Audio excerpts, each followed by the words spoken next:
Hello students, कैसे हैं आप। इलेक्ट्रोकेमिस्ट्री हम डिस्कस कर रहे थे और इलेक्ट्रोकेमिस्ट्री में मैंने आपको सेल्स के बारे में बताया था। दो प्रकार के जनरली हम इलेक्ट्रोकेमिस्ट्री में सेल का इस्तेमाल करते हैं। One is electrochemical cell and second one is known as electrolytic cells. So अभी तक जितना मैंने आपको कराया है वहां पर इलेक्ट्रोकेमिकल सेल को मैंने डिस्कस कराया था, जिसमें आपने नंस्ट इक्वेशन को डिस्कस किया। नंस्ट इक्वेशन के बेसिस पे हमने E not of cell find out किया, इक्विलिब्रियम सेल को डिस्कस किया, कंसंट्रेशन सेल को डिस्कस किया। आज हम दूसरे टाइप का सेल स्टार्ट करते हैं, that is known as electrolytic cells. ठीक है, तो जो इलेक्ट्रोकेमिकल सेल जो पहले बताया था वो क्या करता था, वो बेसिकली केमिकल एनर्जी को इलेक्ट्रिकल एनर्जी में कन्वर्ट करता था। अब जो ये सेल हम डिस्कस करेंगे इलेक्ट्रोलिटिक सेल, ये अपोजिट काम करता है। ये क्या करता है कि इलेक्ट्रिकल एनर्जी को केमिकल एनर्जी में कन्वर्ट करता है। और मैंने इसका बहुत अच्छा आपको यूज भी बताया था कि अगर हम किसी कंपाउंड से एलिमेंट एक्सट्रैक्ट कराना चाहते हैं, लाइक वाटर है, वाटर से आप हाइड्रोजन और ऑक्सीजन को अलग कराना चाहते हो। NaCl है, NaCl में से आप सोडियम और क्लोरीन को अलग कराना चाहते हो। कॉपर सल्फेट में से कॉपर को अलग कराना चाह रहे हो। तो कहने का मतलब यह है कि किसी कंपाउंड में से एलिमेंट को अगर अलग कराना है तो उसमें हम इलेक्ट्रोलिटिक सेल का यूज करेंगे। और बेसिकली इलेक्ट्रोलिटिक सेल है क्या, ऐसा सेल जो इलेक्ट्रिकल एनर्जी को किस में कन्वर्ट करता है, केमिकल एनर्जी में कन्वर्ट करता है। So let us start electrolytic cell.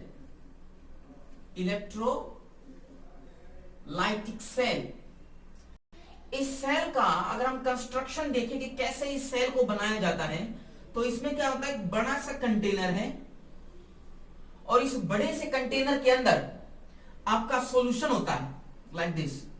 ठीक है, जिसका आपको इलेक्ट्रोलिसिस कराना है, ये सॉल्यूशन है। और इस सॉल्यूशन के अंदर आप दो रोड को या बोलूं मैं इलेक्ट्रोड को डिप करा देते हो। ठीक है, इलेक्ट्रोकेमिकल जब सेल कराया था मैंने, तो दो अलग अलग कंटेनर लिए थे, दो अलग हाफ सेल लिए थे। ठीक है, ऑक्सीडेशन और रिडक्शन हाफ सेल अलग अलग कंटेनर में। यहां पर एक ही कंटेनर में दोनों इलेक्ट्रोड का इस्तेमाल होता है। और दोनों इलेक्ट्रोड्स को मैं कनेक्ट कर देता हूं विद बैटरी लाइक दिस। ठीक है, लाइक दिस, ये मैंने बैटरी से इनको कनेक्ट कर दिया है। अब ये बैटरी का negative terminal and this is your positive terminal of battery. अगर ये नेगेटिव टर्मिनल है तो ये वाली इलेक्ट्रोड कौन से आएगा, negative, and this one will be positive in sign. ठीक है, ये जो जनरली आप इलेक्ट्रोड्स इस्तेमाल करते हो, इसमें आप कॉपर का इस्तेमाल कर सकते हो, प्लेटिनम इस्तेमाल कर सकते हो, क्योंकि जो प्लेटिनम है it is a noble metal. ये जनरली रिएक्ट नहीं करता, बस इलेक्ट्रिसिटी को कंडक्ट कराने का काम करता है। ठीक है, तो इसलिए हम प्लेटिनम का भी इस्तेमाल कर सकते हैं, कॉपर का भी जनरली इस्तेमाल करते हैं, सिल्वर का भी इस्तेमाल कर सकते हो आप।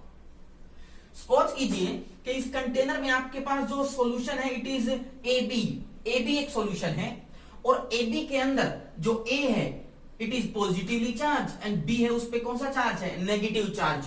ठीक है, अब आप देखो, अगर A के ऊपर पॉजिटिव चार्ज होगा तो जब इलेक्ट्रिसिटी इसके अंदर जाएगी तो ये जो नेगेटिव टर्मिनल यहां पर बनाया है, तो इसके ऊपर A पॉजिटिव डिपॉजिट होने लगेगा कि नहीं होने लगेगा। देखो यहां पर A पॉजिटिव है, ये धीरे धीरे इस सॉल्यूशन से इस नेगेटिव जो इलेक्ट्रोड बनाया है यहां पर डिपॉजिट हो जाएगा। ठीक है, अब A पॉजिटिव पे होगा क्या, A positive will gain the electron and it will convert into A solid. ठीक है, सॉलिड में कन्वर्ट हो गया। और A प्लस किसमें था, एक्वस कंडीशन में, इलेक्ट्रॉन इसने लिया और A सॉलिड में कन्वर्ट हो गया। And the gain of electron is known as reduction. इस प्रोसेस को क्या कहते हैं, रिडक्शन। और आपको पता है रिडक्शन कहां होती है, ऑलवेज एट कैथोड पर होती है। वहीं B नेगेटिव है, अब B नेगेटिव है वो कौन से टर्मिनल पे जाएगा, देखो पॉजिटिव वाले इलेक्ट्रोड के पास जाएगा, फोर्स ऑफ अट्रैक्शन आएगी अपोजिट चार्ज में, तो नेगेटिव जो B माइनस है वो पॉजिटिव टर्मिनल पे जाएगा, यहां पर जाएगा B माइनस। तो B माइनस जब पॉजिटिव टर्मिनल पे चला गया तो B के ऊपर नेगेटिव चार्ज है, it will loss the electron. ठीक है, B एक्वस स्टेट में है अभी, it will loss the electron, will convert into B solid and this is electron. तो इस प्रोसेस में देखो क्या हुआ है, इस प्रोसेस में बेसिकली इलेक्ट्रॉन का लॉस हुआ है। और ऐसी प्रोसेस जिसमें इलेक्ट्रॉन का लॉस होता है it is known as oxidation. और ऑक्सीडेशन कहां होती है, ऑलवेज एट एनोड। कहां होती है, एनोड। तो आप देखो A पॉजिटिव जहां पर गया कैथोड बोलेंगे उसको, तो A पॉजिटिव यहां गया था, तो इस इलेक्ट्रोड को या इस टर्मिनल को कौन सा बोलेंगे, कैथोड। ठीक है, और यहां पर जो बी नेगेटिव है, जहां पर ऑक्सीडेशन हुआ है, उसको क्या बोलेंगे, एनोड। तो ये वाला टर्मिनल कौन सा है, एनोड। इलेक्ट्रोकेमिकल सेल मैंने आपको जब कराया था तब मैंने बताया था कि कैथोड पे वहां पर पॉजिटिव चार्ज होता है, यहां पर कैथोड पे कौन सा चार्ज है, नेगेटिव, जस्ट अपोजिट। तो ये जो पॉजिटिव और नेगेटिव चार्ज हैं, they are not restricted to a particular electrode only. ठीक है, ये these are the sign conventions, sign conventions हैं, और इनको हम डिपेंड करता है कि कौन सा सेल है। अगर इलेक्ट्रोकेमिकल सेल होगा तो कैथोड पे प्लस का आएगा, और इलेक्ट्रोलिटिक सेल होगा तो कैथोड पे माइनस का चार्ज आएगा। जैसे ये इलेक्ट्रोलिटिक सेल है तो कैथोड पे कौन सा चार्ज आया है, माइनस आया है। तो चार्ज जो है वो किसी भी इलेक्ट्रोड के लिए रेस्ट्रिक्टेड नहीं है, it depends upon the nature of cell. तो ये आपने डिस्कस किया।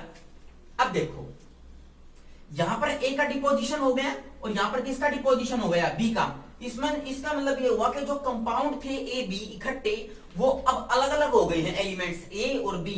अब इन रोड को हम इस सॉल्यूशन से निकाल लेंगे और हमारे पास ए और बी एलिमेंट्स आ जाएंगे। तो इलेक्ट्रोलाइटिक सेल बेसिकली कंपाउंड में से किसी भी एलिमेंट्स को एक्सट्रैक्ट कराने का काम करता है, और इसमें इलेक्ट्रिसिटी दी जाती है फ्रॉम द एक्सटर्नल साइड।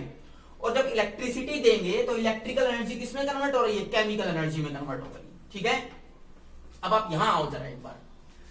इसके अंदर आपके पास ए पॉजिटिव, एक ही एलिमेंट है, एक ही एटम है, एक ही आयन है, उसके अंदर कितना इलेक्ट्रॉन ऐड किया मैंने, एक, तो ए सॉलिड बन गया। अगर सपोज करो आपके पास ए पॉजिटिव के 1 मोल हो, समझ में आ रही बात मैं क्या कह रहा हूं, यहां पर एक ही आयन था ए प्लस, तो एक इलेक्ट्रॉन इस्तेमाल हुआ। अगर आपके पास 1 मोल ऑफ ए प्लस हो, so for 1 mole of A plus ion कितने इलेक्ट्रॉन चाहिए बताओ, 1 मोल इलेक्ट्रॉन चाहिए। समझ में आ रही है ना, एक आयन के लिए एक इलेक्ट्रॉन, और 1 मोल आयन के लिए 1 मोल इलेक्ट्रॉन का इस्तेमाल करेंगे हम। अब देखो 1 मोल इलेक्ट्रॉन का क्या मतलब है, 1 मोल इलेक्ट्रॉन का मतलब ये हो गया कि कितना चार्ज हम सप्लाई कर रहे हैं। अब 1 मोल ऑफ इलेक्ट्रॉन पे चार्ज निकालें तो आपको पता है कि एक इलेक्ट्रॉन पे चार्ज कितना होता है, चार्ज 1.6 10 - 19 कूलम, इतना ही तो होता है। This is present on the 1 electron. लेकिन 1 मोल इलेक्ट्रॉन में कितने इलेक्ट्रॉन होंगे, अवोगाड्रो नंबर के equal, that is 6.023 10 round about. ठीक है, एक मोल में इतने इलेक्ट्रॉन, एक इलेक्ट्रॉन पे चार्ज इतना, तो इसका मतलब charge on 1 mole of electron कितना हो गया, 1.6 10 - 19 इंटू दिस अवोगाड्रो नंबर 6.023 10 जब आप इसको सोल्व करोगे it comes out to be a value जो भी मैंने आपको पहले कराई हुई है, अप्रोक्सीमेट 96500 कूलम। ठीक है, तो this 96500 coulomb is known as 1 Faraday charge. तो जो मैंने आपको फैराडे का फर्स्ट और सेकंड लॉ कराया था, वहां पर मैंने आपको बोला था कि 1 फैराडे 2 फैराडे। तो जो फैराडे है वो क्या रिप्रेजेंट करता है, 1 Faraday is equal to charge on 1 mole of electron. 1 mole of electron पे कितना चार्ज आएगा, that is known as 1 Faraday. ठीक है, सपोज कीजिए आपके पास +2 चार्ज है, जैसे मैं एक इक्वेशन लिखता हूं उससे आपको बेटर ढंग से क्लियर होगा। जैसे देखो आपके पास ये है कैल्शियम CaCl2, किसमें डिपॉजिट होगा, ये कैल्शियम 2+ में और 2Cl- में। तो देखो कैल्शियम, यहां पर कैल्शियम Ca2+ में है, 2 पॉजिटिव चार्ज है, तो जब इसका रिडक्शन होगा तो कितने इलेक्ट्रॉन चाहिए इसको, 2। तो देखो यहां पर हम अगर काउंट करें कि अगर आपके पास 1 मोल ऑफ CaCl2 है तो कितने मोल कैल्शियम आयन बनेंगे, 1 मोल ही बनेंगे। ठीक है, पर चार्ज देखो कितना आ रहा है, 2 पॉजिटिव। इसका मतलब आपके पास 2 इलेक्ट्रॉन ऐड करने पड़ेंगे, और जब 2 इलेक्ट्रॉन ऐड करोगे तो कितने मोल हो गए, 2 मोल इलेक्ट्रॉन हो गए, that is known as 2 mole of electrons. 2 mole of electrons इस कैल्शियम के लिए चाहिए, और 2 मोल इलेक्ट्रॉन का मतलब कितना चार्ज, 2 फैराडे। ठीक है, तो जितने number of mole of electron transfer होते हैं वही फैराडे में काउंट किया जाता है। अगर आपके पास 1 मोल इलेक्ट्रॉन है तो 1 फैराडे, 2 मोल इलेक्ट्रॉन है तो 2 फैराडे। जैसे एक और देखो, अगर मैं आपको बोलूं कि मेरे पास कैल्शियम है, या फिर एल्यूमिनियम है, जैसे Al एल्यूमिनियम, ठीक है, +3 ऑक्सीडेशन स्टेट में 3 इलेक्ट्रॉन डालेंगे तब किसमें बदलेगा, एल्यूमिनियम में। तो इसका मतलब एक आयन के लिए कितने इलेक्ट्रॉन चाहिए, 3 इलेक्ट्रॉन चाहिए। 1 मोल के लिए कितने चाहिए, 3 मोल इलेक्ट्रॉन, और 3 मोल, 1 मोल का मतलब 1 फैराडे, 3 मोल का मतलब 3 फैराडे, ठीक है, दीज आर द इलेक्ट्रॉन्स। तो 1 मोल ऑफ इलेक्ट्रॉन पे जितना चार्ज होता है वो किसके इक्वल होता है, 1 फैराडे के इक्वल होता है, ये आपको याद रखना है, ठीक है। एक चीज और देखो, सपोज करो कि आपके पास 2-3 केमिकल सब्सटेंस हैं, जैसे आपके पास कैल्शियम क्लोराइड है CaCl2, आपके पास AlCl3 है, आपके पास CuSO4 है, कॉपर सल्फेट है, 3 है, और इन तीनों के अंदर आपने 1 फैराडे इलेक्ट्रिसिटी पास कर दी, चार्ज पास किया, 1 फैराडे इधर, 1 फैराडे इधर और 1 फैराडे इधर, तीनों में सेम करंट पास आउट किया है।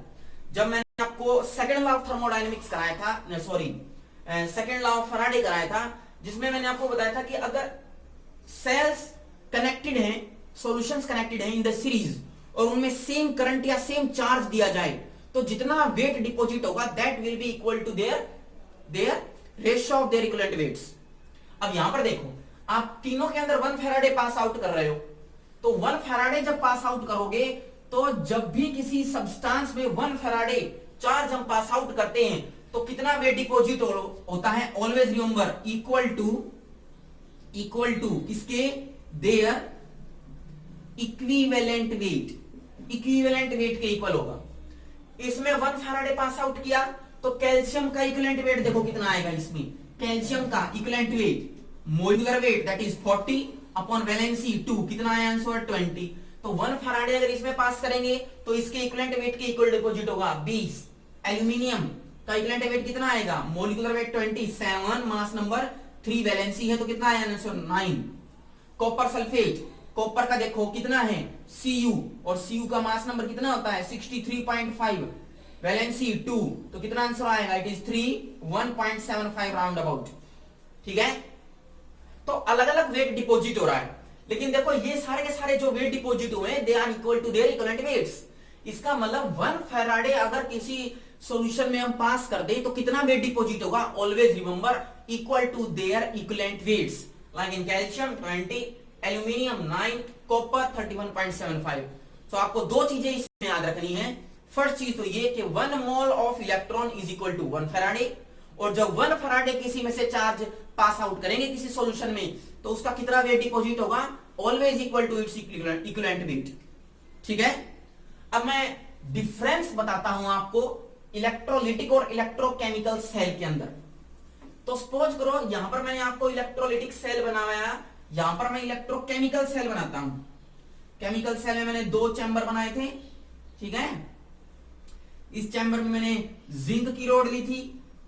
अगर मैं कैलोमल इलेक्ट्रोड या जिंक इलेक्ट्रोड, कॉपर इलेक्ट्रोड की बात करता हूं, यहां पर सॉल्यूशन किसका लिया था, ZnSO4। यहां पर एक और कंटेनर था जिसमें मैंने कॉपर लिया था, Cu, किसमें डिप किया था वो, CuSO4, and these 2 electrodes are connected with each other through a wire, जिसमें एक वोल्टमीटर लगाया था और एक गैल्वेनोमीटर लगाया था to detect the voltage and current in ampere, और बीच में यहां पर मैंने क्या लगाया था, एक सॉल्ट ब्रिज लाइक दिस। अब दोनों में डिफरेंस देखो, ये इलेक्ट्रोलाइटिक सेल है तो यहां पर आपके पास सिर्फ कंटेनर है एक, ओनली 1 कंटेनर, और एक ही कंटेनर में दोनों इलेक्ट्रोड प्रेजेंट है। यहां पर 2 अलग अलग कंटेनर हैं और उनके अंदर जो इलेक्ट्रोड है वो भी अलग अलग है दोनों में। बात समझ में आ रही है। तो फर्स्ट डिफरेंस तो ये हो गया, कंटेनर अलग अलग है उसमें, और इलेक्ट्रोलाइटिक सेल में एक ही कंटेनर होता है। इलेक्ट्रोकेमिकल सेल क्या करता है, एक्चुअल में it converts the chemical energy into electrical energy, and this electrolytic cell convert the electrical energy into chemical energy, ठीक है। This electrolytic cell, third difference, is used to extract the element from its compound, like मैंने A B को अलग किया है। अगर आप NaCl को अलग कराना चाहते हो वो भी करा सकते हो, वाटर में से हाइड्रोजन ऑक्सीजन को अलग कराना चाहते हो तो वो भी करा सकते हो। तो ये बेसिकली एक्सट्रैक्शन में काम आता है। और ये जो प्रोसेस है इलेक्ट्रिसिटी पास आउट करके किसी कंपाउंड में से एलिमेंट को एक्सट्रैक्ट कराना, this process is known as electrolysis. Electrolysis बोलते हैं इस प्रोसेस को। ये मैं नेक्स्ट लेक्चर में आपको कराऊंगा इलेक्ट्रोलिसिस क्या होता है। ठीक है, ये 3 डिफरेंस हैं। और देखो और क्या क्या डिफरेंस हो सकता है। इसके अंदर हम बैटरी इस्तेमाल करते हैं, कोई वोल्टमीटर, कोई किसी प्रकार का गैल्वेनोमीटर मैंने नहीं लगाया, यहां पर मैंने इस्तेमाल किया है टू डिटेक्ट कितना वोल्टेज बनेगा, कितनी करंट बनेगी। यहां पर सोल्ट ब्रिज का इस्तेमाल हुआ है इलेक्ट्रोकेमिकल सेल में, लेकिन इलेक्ट्रोलिटिक सेल में कोई सोल्ट ब्रिज नहीं। बात समझ में आ रही है? तो ये आपको याद रखना है। एक छोटा सा क्वेश्चन इस टॉपिक में आता है कि क्या हम किसी इलेक्ट्रोकेमिकल सेल को इलेक्ट्रोलिटिक सेल में कन्वर्ट कर सकते हैं? क्या हम किसी इलेक्ट्रोकेमिकल सेल को इलेक्ट्रोलिटिक सेल में कन्वर्ट कर सकते हैं? जैसे देखो, दोनों में पहले डिफरेंस देखो, बेसिक क्या है। इसमें इलेक्ट्रिसिटी प्रोड्यूस होती है बाय द केमिकल रिएक्शन, और इसमें हम इलेक्ट्रिसिटी ऊपर से ऐड करते हैं। तो सपोज करो कि आपने इलेक्ट्रोकेमिकल सेल जो यहां पर आपने इस्तेमाल करके बनाया है, ये इसके ऊपर आपने एक बैटरी लगाई हुई है लाइक दिस, और ये बैटरी ऊपर से करंट सप्लाई कर रही है। ठीक है, मैंने आपको बताया था यहां पर जिंक का ऑक्सीडेशन होता है, कॉपर का रिडक्शन होता है, तो यहां से इलेक्ट्रॉन जो है मूव करके जाएंगे from oxidation half side to reduction half side, that is anode to cathode, move करके जाएंगे। ठीक है, जब ये इलेक्ट्रॉन जा रहे हैं इस वायर में से, तो जब इलेक्ट्रॉन जाएंगे तो क्या कंडक्ट करेंगे? Electricity, it will conduct electricity. लेकिन अगर आप इस वायर के साथ में एक बैटरी कनेक्ट कर दें, और जो बैटरी क्या कर रही है, अपने अंदर से वोल्टेज की सप्लाई कर रही है, करंट दे रही है लाइक दिस, और देखो ये वाला जब करंट आएगा तो इस करंट को, जो पहले करंट यहां पर जनरेट हुआ था, इसका नाम मैं देता हूं I1 and this is I2। तो जो I2 करंट ऊपर से आ रहा है वो I1 करंट का अपोज करेगा, दोनों अपोजिट डायरेक्शन में चलेंगे, जिससे क्या होगा कि I1 जो करंट है उसका फ्लो धीरे धीरे कम हो जाएगा। दोनों अपोजिट डायरेक्शन में ना, एक इलेक्ट्रॉन यहां आ रहा है, एक इलेक्ट्रॉन ऐसे आ रहा है, दोनों आपस में टक्कर लगाएंगे, तो जो रिजल्टेंट मोशन है इलेक्ट्रॉन का वो रेस्ट्रिक्ट हो जाएगा, रुक जाएगा, तो ये करंट धीरे धीरे स्टॉप हो जाएगा। अगर सपोज करो यहां से 5 एम्पियर करंट इधर जा रहा है, और ऊपर से भी मैं 5 एम्पियर करंट ही लगा दूं, तो अल्टीमेटली क्या, कितना करंट गया? 0, कोई करंट ही नहीं गया फाइनली। अगर सपोज करो यहां से जो ये केमिकल सब्सटेंस रिएक्ट करके आपके पास 2 वोल्ट पोटेंशियल डिफरेंस जनरेट कर रहे हैं, और ऊपर से भी मैं 2 ही वोल्ट की पोटेंशियल की बैटरी लगा देता हूं, तो दोनों में पोटेंशियल डिफरेंस देखो 0 है, तो जितनी वोल्ट यहां से लग रही है ऊपर से भी तो उतनी वोल्ट लग रही है। तो इसका मतलब क्या हुआ, अल्टीमेटली करंट रुक जाएगा, और ये इलेक्ट्रोकेमिकल जो सेल है वो काम करना बंद कर देगा, करंट ही नहीं जाएगा। क्यों? क्योंकि मैंने ऊपर से बैटरी लगा दी। ठीक है, लेकिन अगर आप यहां पर इस वोल्ट को, पोटेंशियल डिफरेंस को 2 से बढ़ा करके, सपोज करो मैंने इसको 5 वोल्ट कर दिया, यहां पर 2 वोल्ट था जो इधर जा रहा था, इलेक्ट्रोकेमिकल सेल कौन सा बना रहा है? 2 वोल्ट, लेकिन ऊपर से जो मैंने बैटरी लगाई है वो कितनी वोल्ट पास आउट कर रही है? कितनी वोल्ट पास आउट कर रही है? 5 वोल्ट। तो अल्टीमेटली क्या होगा, ये 2 तो कैंसिल हो जाएगा, उस 5 से कितना वोल्ट बच गया? 3 वोल्ट। ये 3 वोल्ट इन दोनों इलेक्ट्रोड्स के अंदर जाएगा लाइक दिस। ठीक है, दोनों इलेक्ट्रोड्स में जाएगा, जैसे इसमें गया था, इसमें भी तो यही हुआ था ना, करंट ऐसे गया था लाइक दिस, तो इसमें भी ऐसे होगा। जब 3 वोल्ट करंट इसमें जाएगा तो ये करंट इन सॉल्यूशंस में जाएगा, और इन सॉल्यूशन को क्या करेगा, ये इस कंपाउंड को एलिमेंट्स में कन्वर्ट कर देगा। इसके अंदर इलेक्ट्रॉन गए, जिंक है, जिंक अपने अंदर से 2 इलेक्ट्रॉन ले लेगा, और इलेक्ट्रॉन लेकर के किसमें कन्वर्ट हो जाएगा? जिंक में कन्वर्ट हो गया। तो देखो ये उल्टा हो गया ना, पहले ये सेल क्या कर रहे थे, केमिकल से इलेक्ट्रिसिटी प्रोड्यूस कर रहे थे, अब क्या हो रहा है, जब वोल्टेज मैंने ज्यादा लगा दी तो करंट इनके अंदर जा रहा है, like the electrochemical cell, sorry electrolytic cells, और वो करंट जाने के बाद इन केमिकल कंपाउंड में से एलिमेंट को एक्सट्रैक्ट कराने का काम कर रहा है, इलेक्ट्रोलिसिस करा रहा है। तो एक इलेक्ट्रोकेमिकल सेल को हम इलेक्ट्रोलिटिक सेल में कन्वर्ट कर सकते हैं। कब कन्वर्ट कर सकते हैं? जब हम बाहर से कोई पोटेंशियल डिफरेंस लगाएं, ई लगाएं, और बाहर से लगाएंगे तो इसलिए मैं बोल देता हूं ई एक्सटर्नल, ईएमएफ लगा रहे हैं, पोटेंशियल डिफरेंस लगा रहे हैं, दैट इज एक्सटर्नल, और वो एक्सटर्नल पोटेंशियल डिफरेंस जो सेल का ईएमएफ है उससे क्या होना चाहिए? ज्यादा होना चाहिए। बात समझ में आ रही है? अगर एक्सटर्नल वाला ई एक्सटर्नल अगर ई सेल के इक्वल हो गया तो ये जो इलेक्ट्रोकेमिकल सेल है ये स्टॉप हो जाएगा, काम करना बंद कर देगा। लेकिन अगर ई एक्सटर्नल की वैल्यू ई सेल से, इलेक्ट्रोकेमिकल सेल से ज्यादा है तो बाहर से करंट अंदर की तरफ आएगा और अंदर आने की वजह से इन केमिकल सब्सटेंस जो भी आपके पास कंपाउंड रखे थे इनका इलेक्ट्रोलिसिस होने लगेगा, करंट जाएगा, इलेक्ट्रॉन जाएंगे तो ऑक्सीडेशन या रिडक्शन होगा और सारे के सारे कंपाउंड्स यहां पर डिपॉजिट हो जाएंगे लाइक दिस। तो देखो इलेक्ट्रोकेमिकल सेल को मैंने इलेक्ट्रोलाइटिक सेल में कन्वर्ट कर दिया by applying external voltage which is much higher than that of the E cell produced by this electrochemical cell. तो ये पूरी की पूरी टेक्निक आप याद रखो, इलेक्ट्रोकेमिकल सेल और इलेक्ट्रोलाइटिक सेल्स। एक डिफरेंस और है, यहां पर देखो कैथोड के ऊपर इलेक्ट्रोलाइटिक सेल में नेगेटिव चार्ज है, एनोड पे कौन सा चार्ज है, पॉजिटिव, और यहां पर अपोजिट होता है। यहां पर जब आप कैथोड का इस्तेमाल करोगे तो यहां पर पॉजिटिव आएगा, this is cathode and this zinc road is behave like a anode, और यहां पर कौन सा चार्ज होता है, नेगेटिव। तो यहां पर एनोड पे इलेक्ट्रोलाइटिक सेल में पॉजिटिव चार्ज है और इलेक्ट्रोकेमिकल सेल में एनोड पे नेगेटिव चार्ज है। हाँ, होती चीज सेम है, एनोड पे दोनों जगह पे ऑक्सीडेशन ही होगा, कैथोड पे दोनों जगह पे क्या होगा, रिडक्शन होगा। तो ये आपको याद रखना है बेसिकली। और इसका हम क्या क्या इस्तेमाल कर सकते हैं मैंने आपको बताया है इलेक्ट्रोलाइटिक सेल का, कि किसी भी कंपाउंड में से एलिमेंट का एक्सट्रैक्शन कराना है, that is known as electrolysis, वो आप करा सकते हो। तो नेक्स्ट क्लास में हम इलेक्ट्रोलिसिस को ही डिस्कस करेंगे। आप तब तक इसके डिफरेंस को स्टडी कीजिए।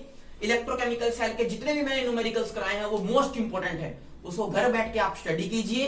और आई होप कि आप पढ़ रहे होंगे, बहुत पढ़ रहे होंगे घर पे। सो इनके डिफरेंस को स्टडी करो। तब तक के लिए थैंक यू। नेक्स्ट टाइम हम इलेक्ट्रोलिसिस लेकर के आपके सामने आएंगे। Thank you.